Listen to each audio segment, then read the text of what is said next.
नमस्कार दोस्तों, स्वागत है आप सभी का हमारे चैनल पर। नवरात्रि के इस पावन पर्व पर हम लोग श्रवण करेंगे दुर्गा कवच और दुर्गा सप्तशती का 9वां और 10वां अध्याय।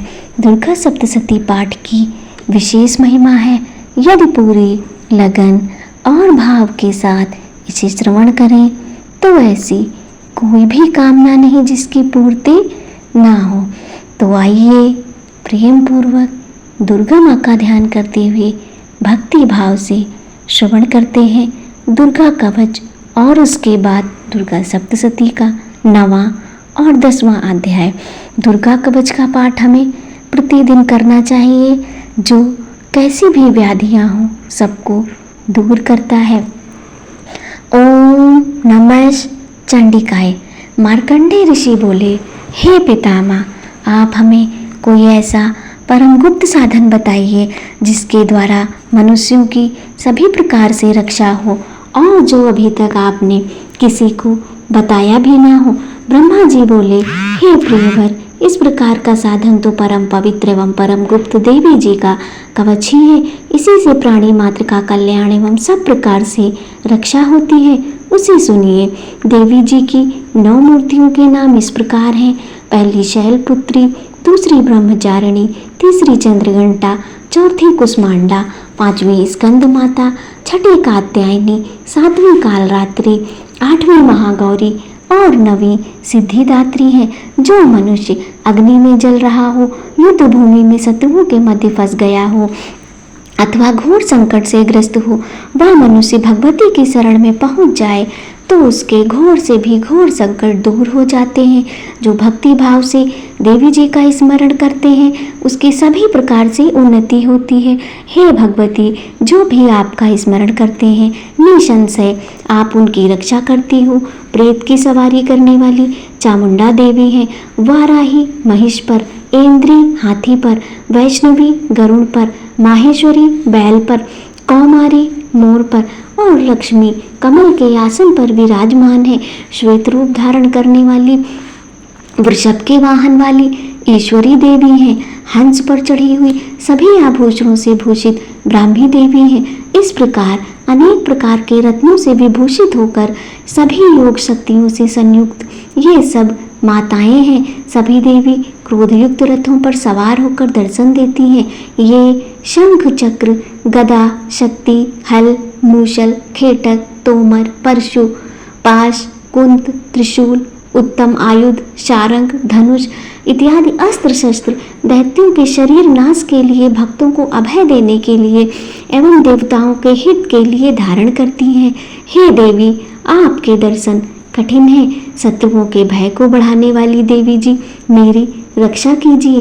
पूर्व दिशा में मेरी रक्षा ऐन्द्री देवी करे, अग्निकोण में अग्नि देवता, दक्षिण में वाराही, नैऋत्य कोण में खड्गधारिणी, पश्चिम में वारुणी, वायु कोण में मृगवाहिनी, उत्तर में कौमारी, ईशान कोण में शूलधारिणी, ऊपर ब्रह्मा जी और नीचे वैष्णवी देवी रक्षा करें।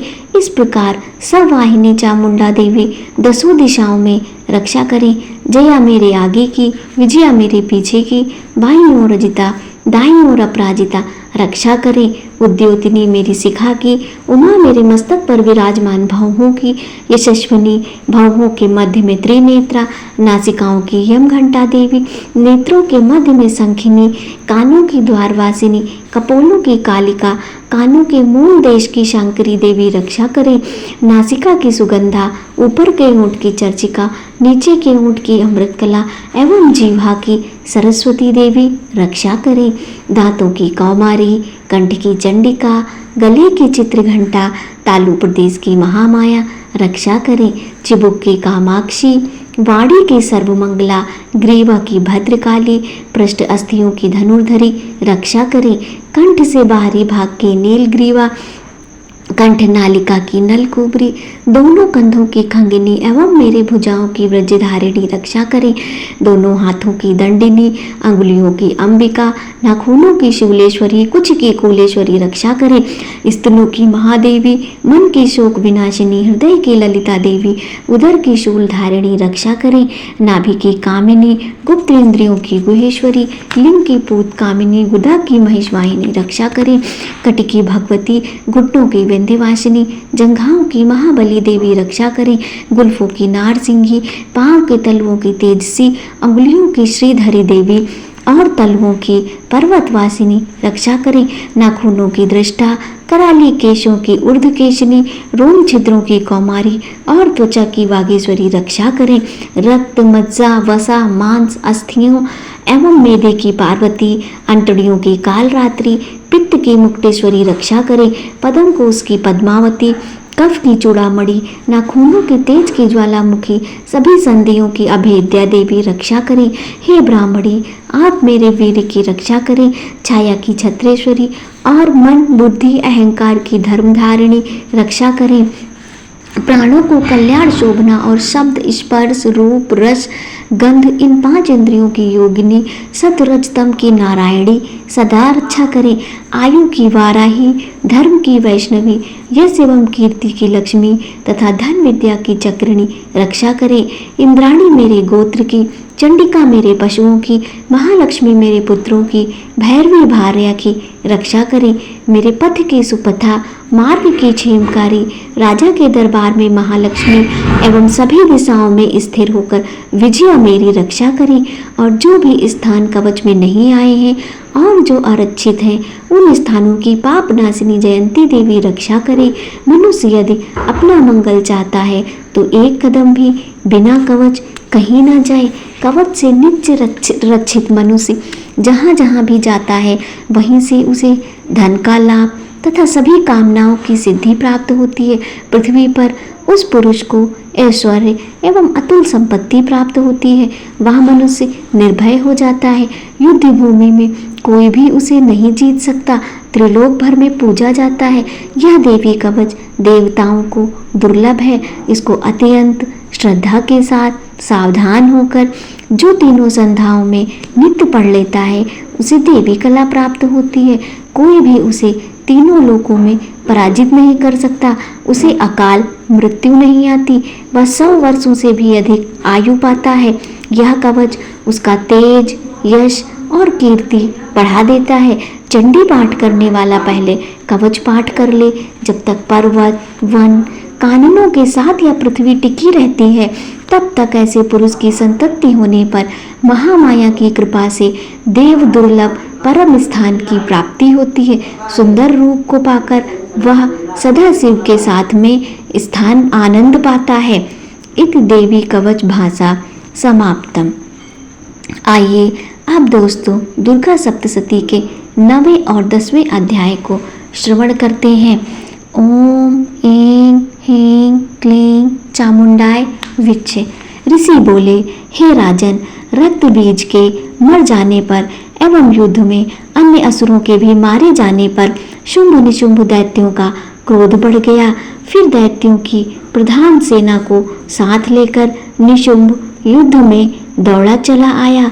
उसके आगे पीछे दाएं बाएं बड़े बड़े दैत्य थे। वे क्रोध के मारे ऊंट काट रहे थे। शुंभ भी अपनी सेना के साथ मात्र गढ़ों से लड़कर चंडिका को मार डालने की इच्छा से आ गया। दोनों दैत्य बादलों की तरह बाणों की वर्षा करने लगे। अपने बाणों के समूहों से चंडिका ने उनके बाण काट दिए। फिर शस्त्र समूह से उसे दैत्यों के अंगों पर प्रहार किया। निशुंभ ने तीखी तलवार तथा चमचमाती ढाल उठा ली। देवी के पराक्रमी वाहन सिंह के सिर पर प्रहार किया। अपने वाहन पर इस प्रकार प्रहार होते देख देवी ने क्षुरप्र नामक बाण द्वारा निशुंभ की बड़ी तलवार तथा 8 चंद्रों वाली तलवार काट दी। तलवार और ढाल के कट जाने पर उस दैत्य ने शक्ति चलाई। उसे सामने आते देखकर चक्र द्वारा उसके 2 टुकड़े कर डाले। तब तो अत्यंत कुपित होकर निशुंभ दानव ने शूल उठा लिया और उसे फेंक दिया। देवी जी ने मुक्के के प्रहार से उसे चूर चूर कर दिया। गदा उठाकर फिर चंडिका की ओर फेंका। देवी ने उसे भी त्रिशूल द्वारा काट दिया और वह भस्म हो गई। फिर अंत में दैत्यराज को फरसा उठाए आता देखकर देवी ने बाण समूहों से प्रहार कर उसे पृथ्वी पर गिरा दिया। उसे भयानक पराक्रमी भाई निशुंभ के इस प्रकार धाराशायी होने पर शुंभ क्रोध में भर गया और अंबिका को मारने के लिए सामने आया। वह रथ पर बैठा हुआ था। उसकी बड़ी बड़ी अनुपम 8 भुजाएं थीं। उनमें भयंकर शस्त्र शोभायमान थे। उन भुजाओं से सारे आकाश को ढांप कर वह शोभित हो रहा था। उसे इस प्रकार आता देखकर देवी ने शंख बजाया और धनुष के अत्यंत दुस्सह टंकार की समस्त दैत्यों के तेज वध करने वाले घंटे का शब्द करके उससे दिशाओं को भर दिया। तब सिंह ने भी बड़े हाथियों के महामद को दूर करने वाली बड़ी भारी गर्जना लगाई। उसके द्वारा आकाश, पृथ्वी एवं 10 दिशाएं गूंज उठी। तब काल ने आकाश में उड़कर पृथ्वी पर दोनों हाथों से ताड़ना की कि उस शब्द से तो पहले के सभी शब्द मंद पड़ गए। तब शिवदूती ने अमंगल रूप अत्यंत अट्टहास किया। उस शब्दों से दैत्य डर गए। शुंभ के क्रोध का पारा चढ़ गया। फिर जबकि अंबिका ने कहा कि हे दुरात्मन ठहर ठहर, तब आकाश में स्थित देवता जय जयकार करने लगे। शुंभ ने पहुंचकर आग बरसाती हुई भयानक शक्ति चलाई। अग्नि के पहाड़ की तरह आती हुई उसे देखकर देवी ने अग्नि की भारी उल्का से उसे हटा दिया। शुंभ ने फिर सिंहनाद किया। उससे त्रिलोकी गूंज उठी। हे राजन, उस सिंहनाद का इतना घोर शब्द था जैसे कि वज्रपात हो। उसने बाकी शब्दों को परास्त कर दिया। तब शुंभ द्वारा छोड़े हुए बाणों को देवी ने तथा देवी द्वारा चलाए बाणों को शुंभ ने अपने अपने उग्र बाणों द्वारा सैकड़ों हजारों टुकड़े कर दिए। तब चंडिका ने कुपित होकर शुंभ को शूल से मारा। उसके लगते ही वह मूर्छित होकर पृथ्वी पर गिर पड़ा। इतने में निशुंभ चैतन्य होकर वहां पहुंच गया। हाथ में धनुष लेकर बाणों से काली तथा सिंह पर प्रहार कर दिया। उस दानवराज ने अपनी 10,000 भुजाएं बना ली। फिर चक्रों का प्रहार करने लगा। तब घोर संकटों का नाश करने वाली भगवती दुर्गा ने अपने बाणों से चक्र तथा सभी बाणों को काट गिराया। तब निशुंभ दैत्य सेना से आवृत होकर चंडिका के वध के लिए हाथ में गदा को लेकर बड़े वेग से भागा। वेग से आते हुए उसकी गदा को तीखी तलवार के द्वारा चंडिका ने काट दिया। फिर दैत्य ने शूल उठा लिया। शूल हाथ में लिए उस देवी पीड़क निशुंभ को आता देखकर चंडिका ने अपना शूल वेग से चलाकर उसकी छाती बेध दी। उसकी छाती फटते ही उसकी छाती से एक और महाबली पुरुष निकला। वहां खड़ी रह इस प्रकार कहने लगा। उस निकलते हुए पुरुष की बात सुनते ही देवी आवाज करके हंसी और तलवार से उसका सिर काट दिया। वह पृथ्वी पर गिर पड़ा। तब भयानक दाढ़ों वाला सिंह दाढ़ों से असुर के सिर खुरच खुरच कर खाने लगा। वैसे ही काल ने तथा शिवदूती ने बहुत से दैत्य का भक्षण कर डाला। कुछ एक घोर संग्राम से भाग गए एवं कितने दैत्यों को काली तथा शिवदूती ने खा डाला और कई सिंह के ग्रास बन गए। जय माता दी। 10वां अध्याय। ऋषि बोले, अपने प्राण प्रिय भाई निशुंभ की मृत्यु देखकर, इस प्रकार सेना को भी मरता देखकर कुपित होकर शुंभ कहने लगा, अरे दुष्ट दुर्गे, तू बल के घमंड से गर्व मत कर। अरे अहंकारिणी, तू तो अन्य स्त्रियों के बल के सहारे लड़ रही है। देवी बोली, अरे दुष्ट, मैं अकेली हूँ, संसार भर में मेरे समान दूसरी है कौन? ये तो मेरी विभूतियां हैं, मुझ में ही प्रवेश कर रही हैं। इतना कहते ही ब्रह्माणी आदि सभी शक्तियां उस देवी के शरीर में समा गई। अकेली अंबिका देवी रह गई। देवी बोली, मैं अपनी ऐश्वर्य शक्ति संपन्न अनेक विभूतियों के रूप में यहाँ पहले विद्यमान थी, अब मैंने सभी रूप समेट लिए। अब तो अकेली युद्ध में खड़ी हूँ, तू भी स्थिर हो जा। ऋषि बोले, तब सभी देवता तथा दैत्यों को के देखते देखते देवी और शुंभ इन दोनों में युद्ध छिड़ गया। तीखे बाणों की वर्षा तथा भयंकर अस्त्र शस्त्र से उन दोनों का युद्ध सभी लोगों के लिए भयंकर प्रतीत होने लगा। जितने भी अंबिका दिव्य से दिव्य अस्त्र छोड़ते जाती, दैत्येंद्र उन्हें निवारक अस्त्रों द्वारा तोड़ता जाता। इसी प्रकार परमेश्वरी अंबिका भी खेल खेल में हुंकारादि शब्दों द्वारा दैत्य से छोड़े दिव्य शस्त्रों को तोड़ती गई। तदंतर असुर ने सैकड़ों बाणों से देवी को आच्छादित कर दिया। तब देवी ने भी कुपित होकर बाणों द्वारा उसका धनुष काट डाला। धनुष के टूट जाने पर दैत्येंद्र ने हाथ में शक्ति उठा ली। अभी शक्ति उसके हाथ में ही थी कि देवी ने चक्र द्वारा वह शक्ति काट डाली। तब दैत्यराज तलवार तथा 100 चंद्रमा वाली चमचमाती ढाल लेकर देवी पर झपटा। उसकी तलवार तथा सूर्य जैसी चमकती ढाल को देवी ने अपने धनुष से छोड़े हुए तीखे बाणों से तुरंत काट दिया। रथ के घोड़े सारथी को भी मार दिया। धनुष तो पहले ही कट चुका था। तब तो भयानक मुग्दर लेकर अंबिका को मारने के लिए दैत्य उद्यत हो गया।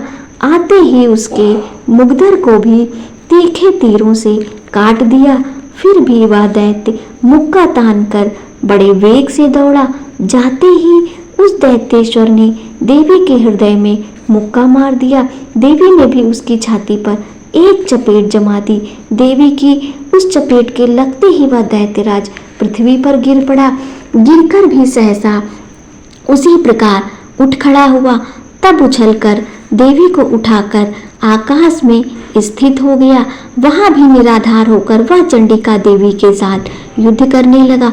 आकाश में उस समय दैत्य तथा चंडिका का आपस में घोर युद्ध हो रहा था।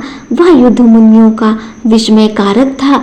अब अंबिका ने उसके साथ देर तक युद्ध करते करते दैत्य को उठा लिया और उसे पृथ्वी पर पटक दिया।